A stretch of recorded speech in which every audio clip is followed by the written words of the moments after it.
अखिलेश तिवारी भैया को एक बार सेवा का मौका दीजिए। आपके अपने प्रत्याशी हैं अखिलेश तिवारी। जनता के सेवक ये बहुत बड़े जननायक बनेंगे। जनता के सेवक ये बहुत बड़े जननायक बनेंगे। अखिलेश तिवारी भैया की जिला पंचायत बनेंगे।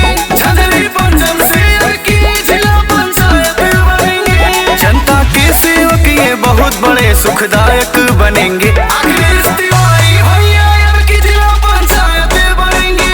झंझरी पंचम से की जिला पंचायत बनेंगे। बिजली सड़क निकासी जल की यथाउचित करवाऊंगा। झंझरी पंचम आपका होगा, मैं सेवक बन जाऊंगा। ये कहना है आपके अपने झंझरी पंचम से जिला पंचायत सदस्य पद के प्रत्याशी, कर्मठ, जुझारू, संघर्षशील, शिक्षित, ईमानदार प्रत्याशी अखिलेश तिवारी जी का। अखिलेश तिवारी को भारी मतों से जिताइए। जिला पंचायत क्षेत्र झंझरी पंचम में विकास की गंगा बहाइए। नौजवान सब भाई इनके चलते आगे पीछे, गले लगाए केहू भैया केहू सेल्फी खींचे। नौजवान सब भाई इनके चलते आगे पीछे, गले लगाए केहू भैया केहू सेल्फी खींचे। गरीबों मजलूमों के भैया सहायक बनेंगे।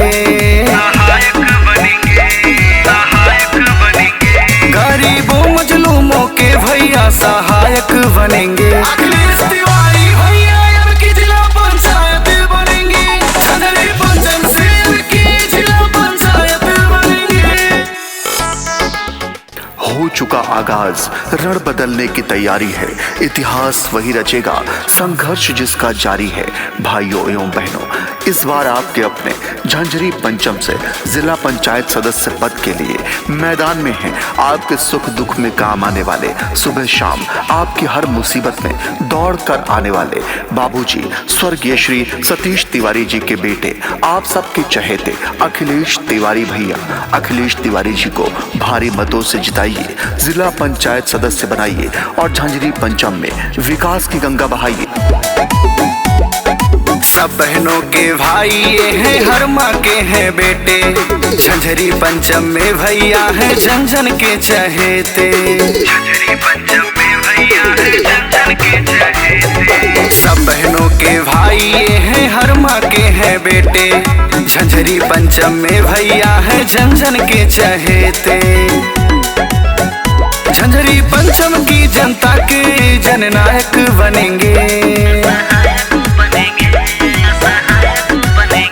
झंझरी पंचम की जनता के जननायक बनेंगे। अखिलेश तिवारी भैया की जिला पंचायत बनेंगे। झंझरी पंचम से की जिला पंचायत बनेंगे।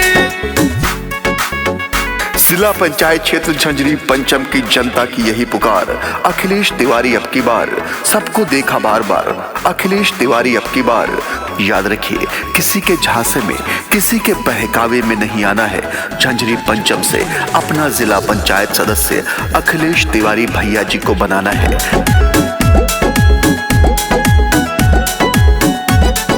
गली गली में बिजली पानी पक्की सड़क बनाएंगे। सारी सरकारी सुविधाएं पंचम में ले आएंगे। सारी सरकारी सुविधाएं पंचम में ले आएंगे। गली गली में बिजली पानी पक्की सड़क बनाएंगे। सारी सरकारी सुविधाएं पंचम में ले आएंगे।